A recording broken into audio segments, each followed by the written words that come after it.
with that. Okay, you are live, Mr. Oh boy.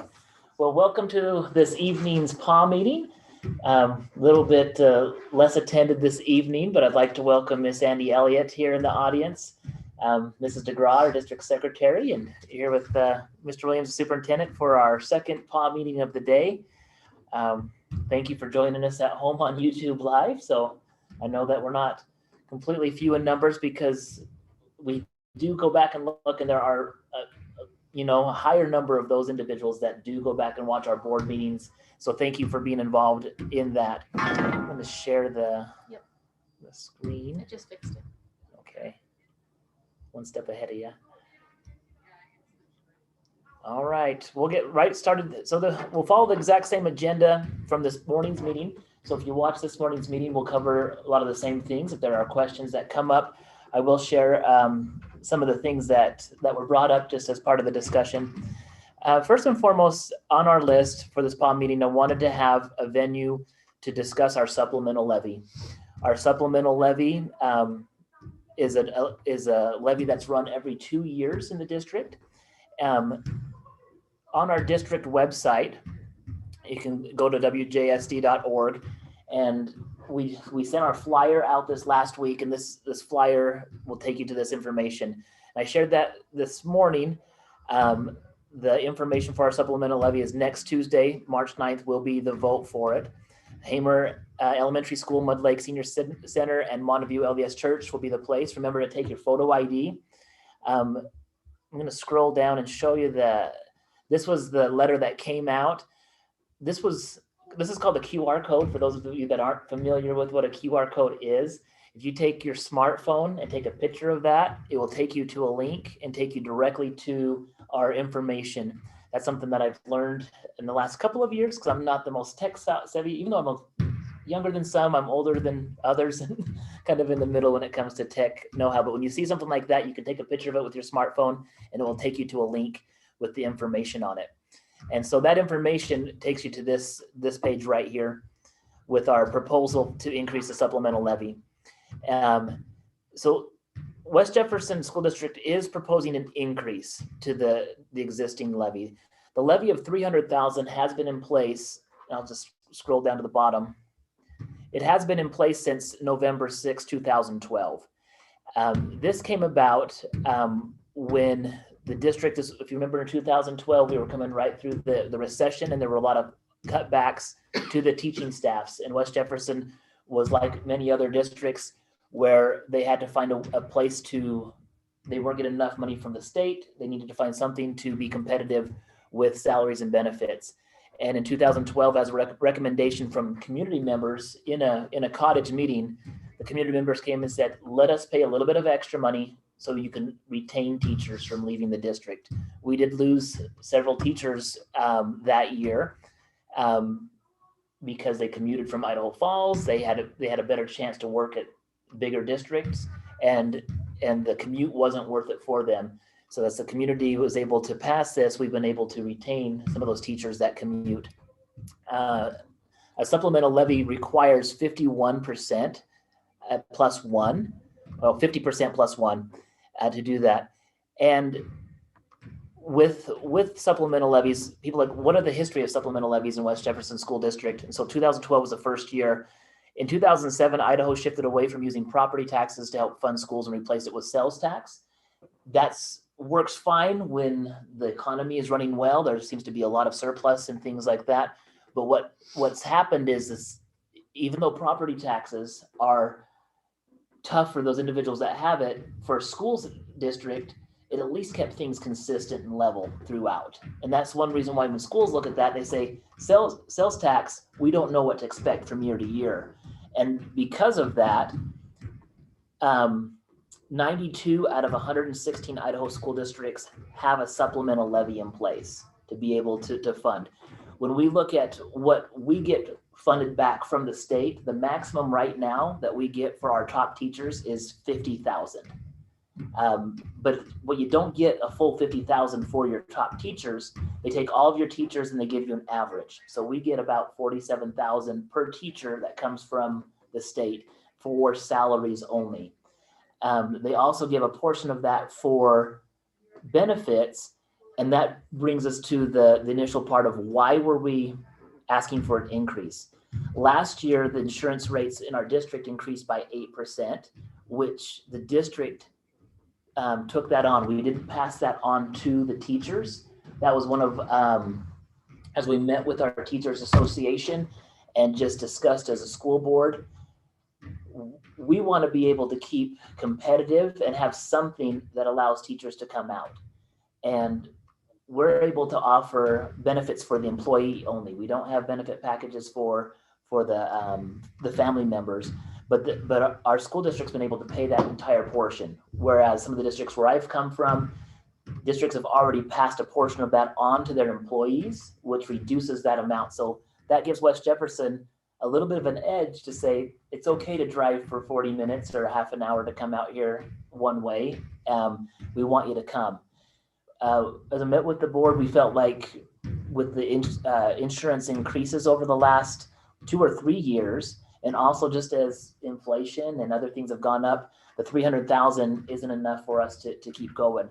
Now, some people might be asking, well, you're asking for more. What else have you done?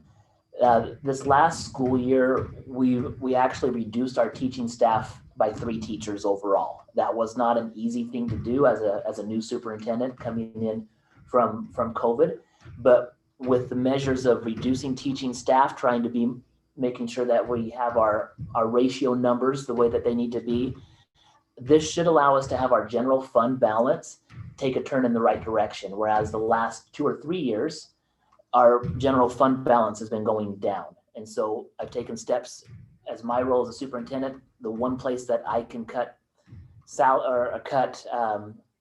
the deficit is on teacher salaries, because 85% of our general fund goes towards that. The supplemental levy allows us to still stay competitive, but be able to do that. And that's why we're asking for the increase this last bit. So what is that increase going to look like for the average taxpayer? The rates are always based on 100,000 of taxable assessed value. And the supplemental levy, if approved next week by the voters, will increase the current rate by $24.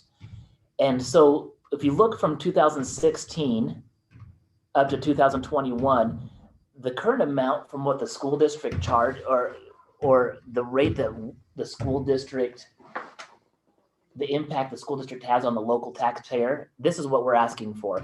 We have a supplemental levy, a plant facility. We've had bonds in the past. And you can see in 2016-17, the supplemental levy was 148. Plant facility was 148. Bond projects were 102, which meant at that time in 2016-17, West Jefferson School District taxpayers were paying $399 per $100,000 of assessed value. As that bond was paid off and that number went down, you can see that it decreased the total amount to the side. I was hired in the year 1920, that was the last year of the bond. And that's where we ran a bond last year, wanting to make sure that we still had enough funds available for the projects that we needed. But you can see as it drops off this year, the district does not have a bond project on the books. And so 237 is the amount that's out there right now for the current taxpayer. So with this year's levy, since we're coming into the next year and we're looking forward to 21-22 with that fiscal year, $24 would be the increase, and that's where you see the $24 on top of 237 brings us back to the level of 2019-20. As a superintendent, I would like to try to find a balance where we don't have fluctuation to our taxpayers year in and year out, and try to find a bond amount that's a good balance between what we need here at the school and what our taxpayers have been accustomed to. The 10-year average for the overall rate is $350 per 100,000. And so that's something that I've kind of looked at saying, okay, if we come to that amount, and then it's at least the average of the last 10 years. I'm not asking for anything extravagant, but at the same time, I'm not allowing it to dip down where it makes it difficult to worry about, are we going to be able to have enough money to pay for our teachers? Are we going to have enough money to be able to cover the projects and such that the community and school board are looking at? So that's just an overview of the supplemental levy and why it is that we're asking for an increase. The second part of this, just frequently asked questions. Supplemental levy is allowed by Idaho code, and it goes towards the operational costs. You'll hear things, operational costs, general fund, those are all the same. That's the pot of money that we're able to use. And 85% of that pot goes to salaries and benefits. And it doesn't leave a lot for other things. We want to renew this because we feel like this will allow us to offer competitive salaries to attract and retain teachers. 50 plus 1%. And I've talked about the history. So that's what we have. Ms. Elliott, you're the only one here. Do you have any questions on this part, on anything I've presented? So the supplemental always goes to teachers and benefits. It doesn't go to gyms or parking lots, things like that. It doesn't go to gyms or parking lots. It goes to salaries and benefits. It can go to other things in Idaho code, such as curriculum or when I say student activities, curriculum or the things that students do at the school. It doesn't go to the extra things like a gym. You could do that, but the way we take care of our gyms and other facilities is through the plant facility or bond projects. Yeah, that's what I was thinking. Okay. So that's where we look at the supplemental levy, where supplemental levy salaries and benefits, that's where 85% of our amount goes. If we're able to have anything, the next thing it would go to is curriculum or technology, things that benefit the kids in the classrooms. That seems perfectly acceptable. Yeah. So thank you for that question. You're the audience tonight. I love the back and forth. So that's all I have on that. Just wanted to give an overview of where it's at. We'll be sending some reminders out with the students next week, hitting our social media, just as a reminder that this is on the ballot. And again, it's one of the things the district's had it since 2012. So thank you. The next one, student cell phone procedures. This was a fun one. We had some parents here this morning talking on this, and we've had a lot of support for this. I've been really grateful and thankful for the support that our parents have shown to this. This in no way has been meant to be a punishment to kids for one specific situation or one specific incident. It's something that has grown since I've been here having observations, but our new procedures for K through 8 is we are not allowing to have cell phones in the hallways, classrooms, or during lunch or recess. It's okay for the kids to leave them in their backpack, in their pocket. They can still have them with them for emergency situations for parents. But the worry has been distractions in class, but also with a couple of our policies, especially 3270, students must use the district's filtered network for all online activities on school grounds. When students come and they use their data, our filter systems can't regulate that. Our filter systems can't guarantee that we're going to protect your students from accessing information that they shouldn't at school. And there have been times when information and things have been shared with other students who didn't have access to that phone except through a peer. And in order for me to be able to protect the academic environment and to be able to protect the rights of the students not wanting to see certain content, this was easy to go for. And I recognize that wasn't anything that it was easy in a way of I'm going to make a knee-jerk reaction and make this. But I recognize convenience lost is going to be the biggest issue that parents could have. In a PAW meeting, I think just the last PAW meeting, we discussed this briefly. It was brought up by a parent as a concern. And it was something that I continued to watch, and it wasn't anything that caught me off guard with that comment because I had been observing the same thing. It's just, when do we know when to take action or not? And some of the parents in that PAW meeting said, I'm guilty of texting my kid during school. I'm part of the problem.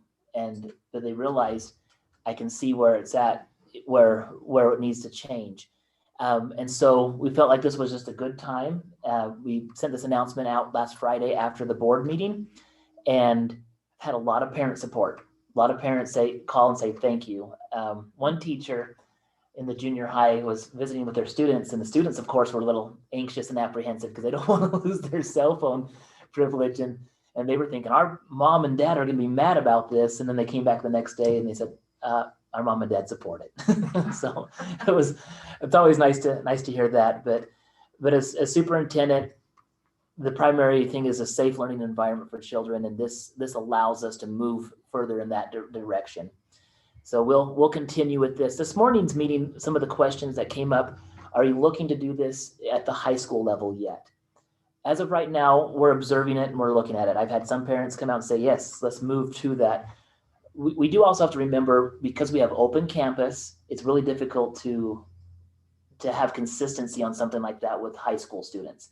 But high school students are also at a stage where they should be given more responsibility, but we should also have some expectations in place. And this is one where policy 3264 is one that I'm communicating more with our teachers at the secondary level, is that personal electronic communication devices are not to be used during class or instructional time unless directed by the teacher. So this is something that I am using to clarify more specifically, to give our secondary teachers the ability to be able to say, I'm not the bad guy.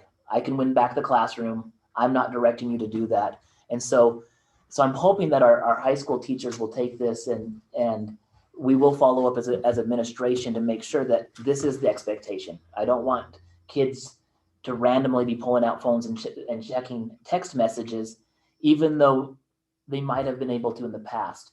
Research shows that when kids get a text message in class, it takes 9 minutes for them to get back their attention. If you're getting 2 or 3 or 4 text messages during the class period, you pretty much have wasted that entire time. And those of you that have taught before cell phones, classroom management meant you took care of the kids that are right there. And if they're not talking to each other and they're looking at you, more than likely they are engaged. But now it's the silent distractions where the phone goes off in your pocket, you look down.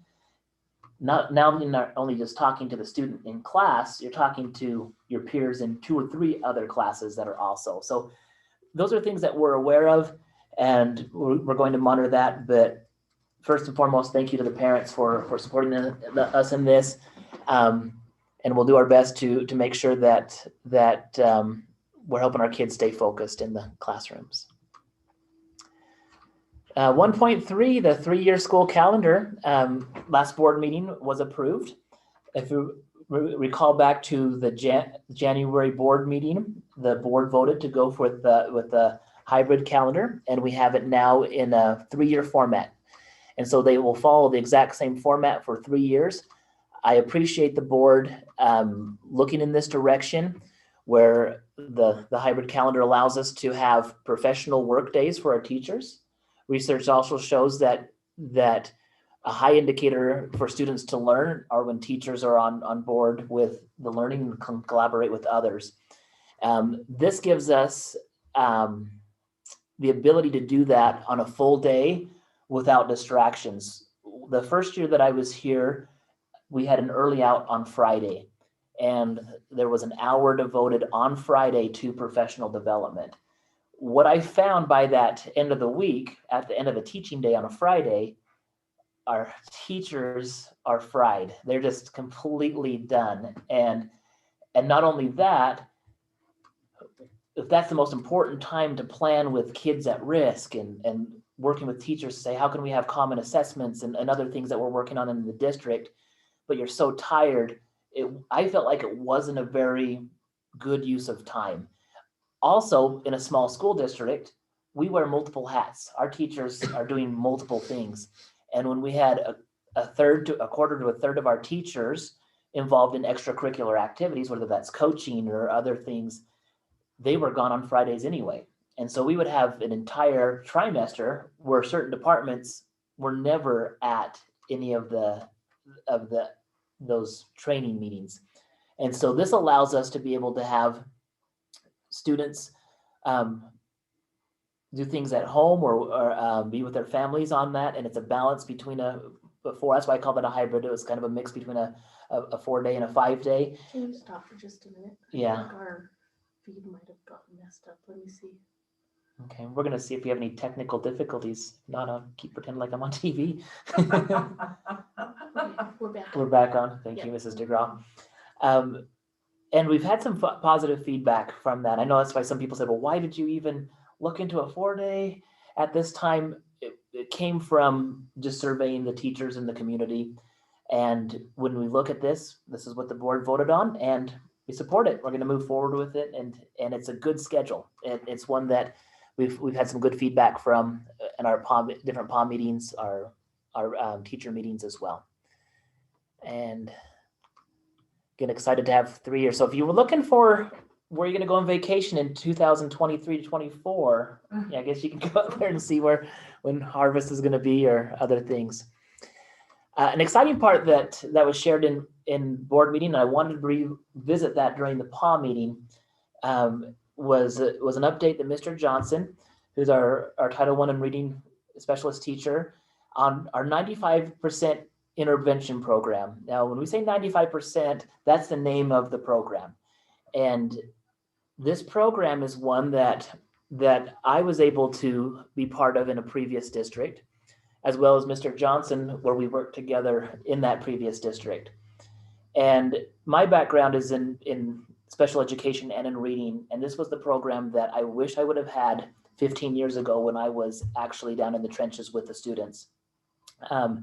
The 95% reading program is one where pre-assessments are given for us to find exactly where the deficiency is at in reading. And then the interventions are set up that go directly towards that. A lot of the programs that I saw or used before, you almost had to go from point A all the way to the end to be able to say, I hit everything. Where this one allows kids to come in, they can work on the different group. After a certain period of time, usually 3 to 5 weeks, they reassess them. And sometimes the kids jump skill levels. And that way, when I was in the Title I and special ed, sometimes kids would come to these groups, the teachers would stay in their classroom, and these kids would stay there all year long, because that's just kind of how it was divided. They thought special ed kids, lower kids, you guys go out with the resource room and paraprofessionals, and we'll keep moving everybody else. Research shows that is not the best way to do things, and we are not doing that here at our district. These kids have a chance to work with the most highly qualified individuals. Our kids in the lowest groups are being put with teachers. The kids that are working with paraprofessionals are in the higher groups. And we're able to see a lot of success with that. And that's one thing that Mr. Johnson, as we looked at that, these goals are specifically to the 95% program. These aren't a state goal. You won't find these on any state website. These are just things that we are using at West Jefferson to guide how are we doing with this program that we purchased. With the hope that by 4th grade, because our K through 4 are the ones, we have to start somewhere, that we're able to get 100% of our students, or we'd like to have a high number. We want 100% of our students testing out of 95% program in 4th grade. When we gave our first assessment, only 3% of the students had met all of those skills, which when you looked at that, we knew that the COVID shutdown was going to hurt our kids. 5 months of no school. 5 months of no school. We knew that was going to happen. And this program, whether you want to call it a blessing or whatever, I wanted this program to come in as soon as I was hired in this district. This was one that I saw. And so in the first year, we took our teachers and we went and observed the teaching in a neighboring district that has this program. We came back, the teachers were all on board. We came to the school board, they approved to purchase the program, and we had our professional development ready to set up. We had our trainer come in. We actually canceled school for 3 days for some of the younger kids to allow all teachers and all paraprofessionals to be able to receive this training. We got today number 1, and we were hearing about the COVID shutdown, and our trainer from Arkansas didn't know if she's going to be able to catch a plane back home or she's going to be stuck here in Idaho. But we were able to get 2 out of the 3 main days trained. The third day was virtual with them. But we weren't able to, the goal was to have that training, have spring break, and then come back and have our teachers start that assessment so we hit the ground running in the fall. You guys know the story, April to May completely got shut down. Our teachers couldn't do this at all, even though we had the tool to help the kids, and now they were out for 5 months. And we can see that as they came in, second grade only had 13% of the kids that were at skill 6, and 30% of the 7th graders were at skill 9. So you can see that with the 4th grade is a huge success story right now. Is with the February, as of the last screener in February, 66% of those kids have tested out 100% of the entire program. And and you watch the thing with Mr. Johnson. He's a very passionate person when it comes to reading, but this is something that we can tip our hat to say things are going well for us. But it's not just 4th grade, 5th and 6th grade. As of right now, 85% of those kids. So the hope is, as we have this program for the next few years, well, we're going to have it for forever. But we've had a lot of kids move in this year. We have kids coming from other states that they've been at home. They've been shut down. So we had kids moving in January that hadn't been in school since March. And so some of those kiddos are coming up on this, but we're able to go exactly to where they need and just hit it as hard as we can. It doesn't matter which kid comes to our school. We're going to do our very best to help them. And the 95%, like I said, this is the one area that we measure. The next part that Mr. Johnson shared was iStation. This would be a state test that is given. It's computerized. And those of you that have been in the classroom before know that there are pros and cons with the type of assessment and the validity of all of the results. Assessments that can be given face-to-face with a kid that's targeted is going to be more valid. I actually put a lot more validity here into this because it's hands-on and it's working right with the program that we have. The iStation is a good tool to help us read it, but sometimes there's some false positives, false negatives. It just depends on the students. And you can see that we had a dip in February, but that can be attributed to, only by 4%. Well, you didn't have the entire population taken in February. It was just a snapshot picture. If we had the entire population taken, it possibly be up, but Mr. Johnson was just trying to have this in place for now. We're going to have it in March where the entire population takes it, and that's going to give us a better indicator. But these are the ones that really stand out when it says skill growth by tier. So when students come in and take the iStation assessment, they put them in a tier, basically tier 3 says they're below. We need a lot of work there. The yellow range, tier 2, they're almost there, and they're in the green. That means that's where they need to be at. So you can see that all of our trend lines are going upward with that, even from the bottom one. Like I'd like to highlight the kindergarten. The groups that started here, we're now finishing out almost in the green, according to this measure. Now the iStation changes month by month and gets It's a moving target. It's a moving target. It gets a little harder as it goes on. And so whereas the iStation score, the 95% score, that's a target to say, we're going for this. We know it's here. We can get there. The iStation one is a computer adapted. So as I take it and as I go to different months, it increases. And so the hope is that kids are increasing at a level. So it's, on one hand, some can say the iStation or the iSIP is more rigorous. But at the same time, it's on a computer, and if a kid's attention span or if the computer or if the internet goes down, there's different things that can throw that off. But regardless, we want to use both of these measures to come in and say, where are we at and what can we do? And so you can see that we have a lot of positive things going on. The last part, Mr. Johnson shared about a student just having, from the beginning of the year, the student said, I want to be better at spelling. By the middle of the year, I have gotten better at spelling, and you can still see that, it's grade appropriate. There's going to be some mistakes, but we want kids practicing. And when they have a belief in themselves that they are improving, these things will continue. The students will continue to go in that direction. A lot of support and excitement from our teachers, where Mr. Johnson brought up the next step in this program. So the 95% intervention piece is initially just intervention. It wasn't designed for a whole group instruction, but this company has just this year come out with a core supplement. So we have Houghton Mifflin as our core ELA program, but we are going to purchase the 95% phonics core program to supplement the core instruction for Houghton Mifflin.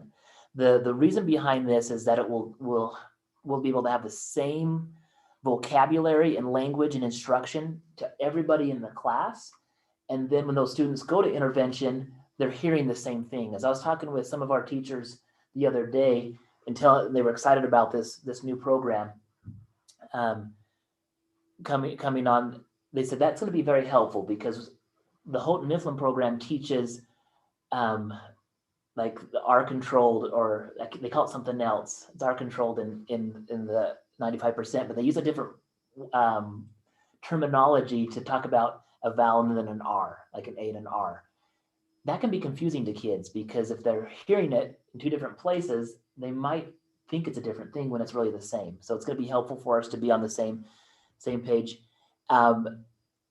Normally, I'm not a huge fan of trying to do things cutting edge. I want to see how it is first, but from seeing with this being the first program that they're coming out with 95%, knowing what the product is with their intervention, super excited about this. And we'll be able to have the full program for our K-3 teachers next year, and also have intervention with them to be ready for it. So super excited about that. In our morning meeting, some of the questions that came up, a lot of thank you for all you're doing for reading. Now, what about math? I know that we can't just sit there and say, oh, yay, it's all done. It's going to be a never-ending story and or never-ending process of improvement. And that's the thing that as a superintendent, this is coming from the top down. This is something that we want to be in place to make sure that we are creating a foundation of reading and math. We know some things with math that we need to improve on our math facts, and sometimes we might be moving too quickly into the philosophical things of the math concepts. Those are things that we're aware of and wanting to make sure that we continue to improve on. But however, at the same time, we need to also recognize these are a lot of the really good things that are taking place in our district at this time, and can assure everyone that we'll continue to reassess and look and have that balance between what is going to make us move towards it. But it's our students are having success with this. As their reading foundation grows, we'll be able to move into other products that are available. Mr. Johnson taught these products when he was at his previous district. There's a vocabulary component, and there's also a comprehension component that goes to this as well. And I believe it's the vocabulary one, Mrs. McGrath, correct me, that talks about the prefixes, and the roots, and helps them and the root break words. the words apart and know what they mean because of the parts in the word. And a lot of times these types of skills were left until later elementary, even junior high, when we can do that earlier elementary for those students that are progressing, which will help them comprehend the vocabulary by understanding the parts of the words and the Greek roots and the Latin roots and things like that. So super excited about that. Last thing that I have on the list for today was just a winter sports activities update. And again, this was just kind of a hurrah for us. Like we made it. Surviving COVID. We have hats off to our school board, to our teachers, to the parents wanting their kids to be in school. Like we are fortunate. We've had very minimal disruptions. I think that has a lot to do with the common sense approach that our school board has taken, and also the community. If you're sick, stay home. That still applies for this year, and we appreciate that. If you're sick, let's stay home and not have things. We'll work with have things spread faster when it comes to COVID, but it's actually been really good for flu. I can remember years where we have tons of flu in the school. Not seeing that. I'm not seeing a lot of the stomach flu and other things that have been here in years past. But the winter sports update was just that if you would have asked me in November if we would have been able to complete the wrestling and basketball seasons, I probably would have said 60-40, but we did it. We did it, and I'm excited for the spring sports. I haven't had a chance, or spring activities, not just the sports. We have Distinguished Young Women. We have Mr. West Jefferson. We have all these different things that we missed out on last year. And I haven't had a chance to experience that yet as superintendent of West Jefferson, because it got cut off on the first year. And so I'm looking forward to those things. We had prom. We had so many different things that were cut off last year, but we're moving in the right direction, and we have a lot of positive things. And there's no way we can make up all of the lost time with those kids, but you can see that we're doing the very best that we can. Some of the things we've done in the secondary classes is we offer some study skill classes for credit recovery for some of the kids.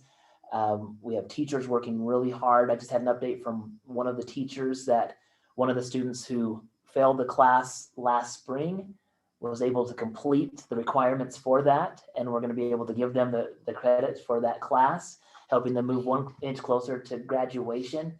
We have teachers working hard. We have kids that are working hard. And I think the challenge I shared this morning, anybody that's taught teenagers, it's going to be impossible to have all of them motivated every single day, every single second. But our teachers are doing a fabulous job. They're working hard and doing some great things. This Pixelot report that I have on here is just the number of individuals who watched our sporting events on the NFHS system for the school.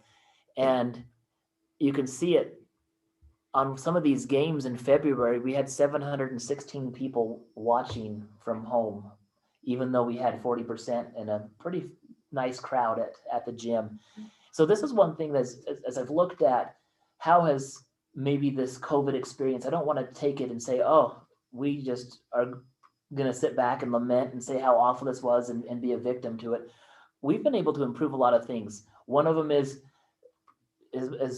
never really intended to be on camera as much as I am on YouTube Live, but this allows people to check in and see how is the school district doing, even if I can't make it tonight.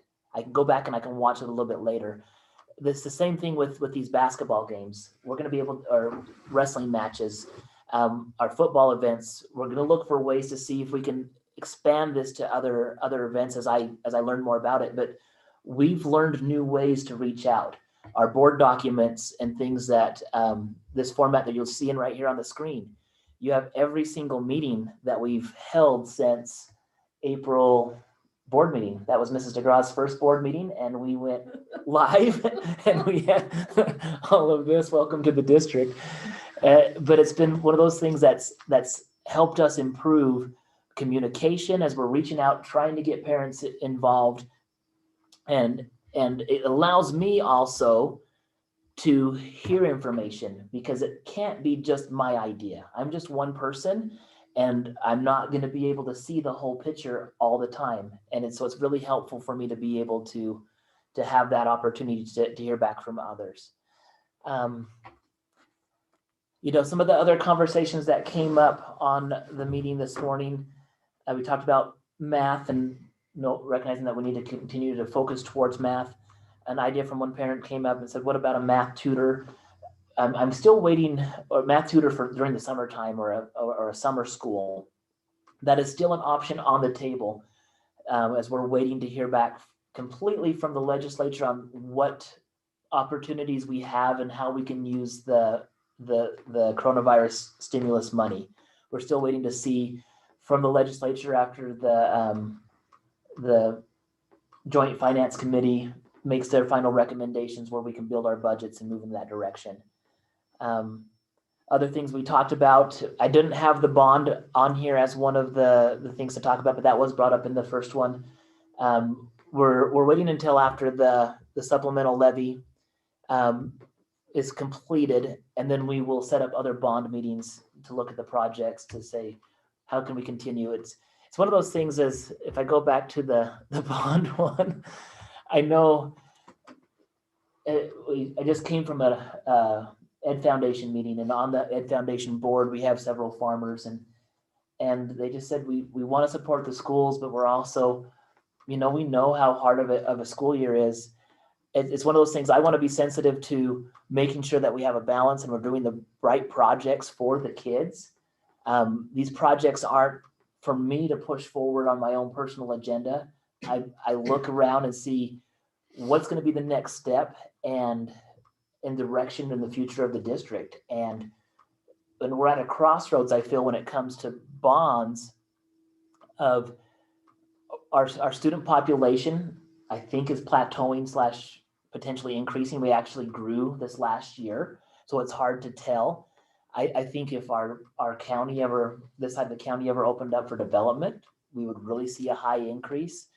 But the thing is, we have old buildings, but we're limited with a $12 million capacity overall to build. And so when people say, well, you don't have kids hanging out the window, you're not growing like exponentially. Why are you even thinking about new buildings? Part of it is because the old buildings are going to have a lifespan of, depending on the different areas at the high school, for example, 40 years. Let's talk 20 to 40 years. In 40 years, I'm 92, just said my age. And many of us, maybe that are listening, aren't even going to be here. But if we wait until it's time to build a brand new school all at once, we just left our district in a situation to say, good luck with that, because you can only build up to 12 million max. And we can't even build an entire elementary school right now. Maybe we might be able to get an elementary school with 12 million, but not a high school. And so that's where the different conversations on the bond projects have been. How do we put a plan together that can address some of the current needs? It might look like we're expanding more than we should, because people will say you don't need that right now. But they're right. On one hand, we don't need it, but they will need it at some point. And so when does that take place? And that's one of the things I need to get more magic 8 balls and things and just put them around in here. Maybe you can start collecting those. Collecting those. So any gifts out there for a magic 8 ball, so I can know the future. But those are the things that we will talk more on after the supplemental levy election. It will give us a better direction of where the district needs to go on the next step. If that's the case, the supplemental levy would put us to 261. A bond discussion would be more on top of that. And that's where the discussion would need to take place. So that brings me to the end of that. So questions, Miss Elliott? Well, this bond thing, do you ask for the whole amount at one time? I don't think think so. Like, a little bit at a time. So that's a good question. I'll even bring up from the regular bond meeting. We had the bond. So this is where we're at, and I'm waiting for the numbers to be updated after the next election.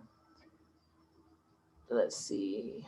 Oh, those are You mean the March 9th or the? The March 9th. 2024? The March 2024. Good point. So just from December's election or discussion, it's not discussion. You said election. Now I'm saying election all over the place. But from the December conversation, this was prior to the supplemental levy. So these amounts, you can see there's a $5 million amount, a $7.5 million amount. These would be before the $24. So like, let's say a $5 million project would put us right at 318. But with the supplemental levy, you add 24 cents to that, and you're right at 348. So that's where I'm trying to look to see something to say, okay, I don't think we ask for close to the 10 million or 12 million and try to max it out. I think that would be too much, at least me personally, as I'm looking at it. So the conversation is, should we bond for a smaller amount, maybe $1 million or less, and just continue to keep up with remodels and say, okay, bigger remodel projects like parking lots and roofs and things like that. We could still do that with other projects to have remodels and new projects but I'm not sure the exact amount. That's why these are all estimates. It's all just for discussion point to start with. Some people will say, let's just do this because it's safer and we're not locked into anything long-term.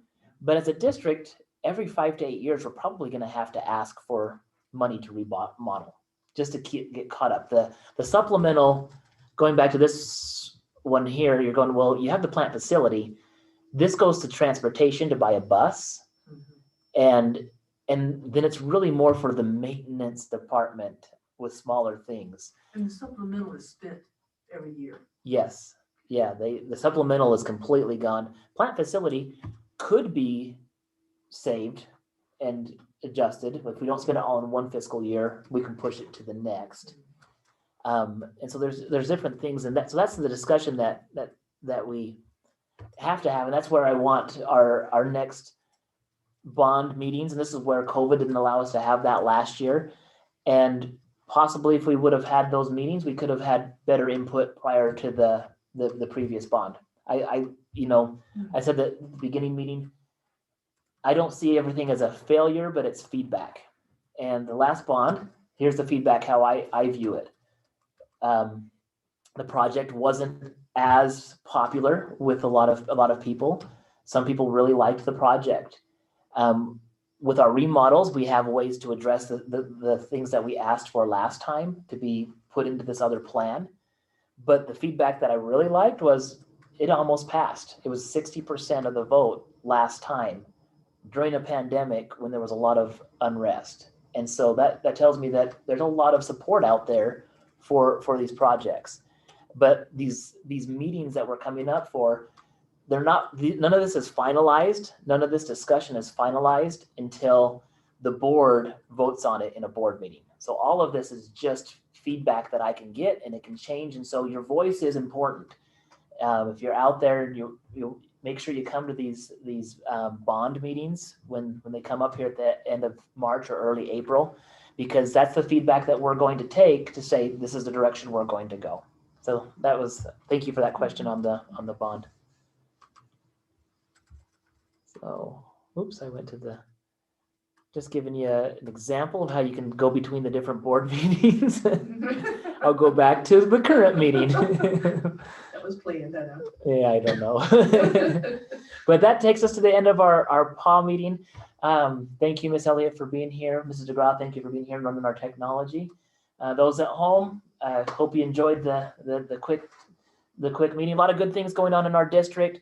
At the same time, always going to keep my mind open and seeing different ways that we can improve. That's the one thing I love about being an educator and being in education, is that we are always constantly analyzing, looking at things and looking at ways to get better. And we hope to continue that here at West Jefferson. So thank you for joining us, and have a good evening.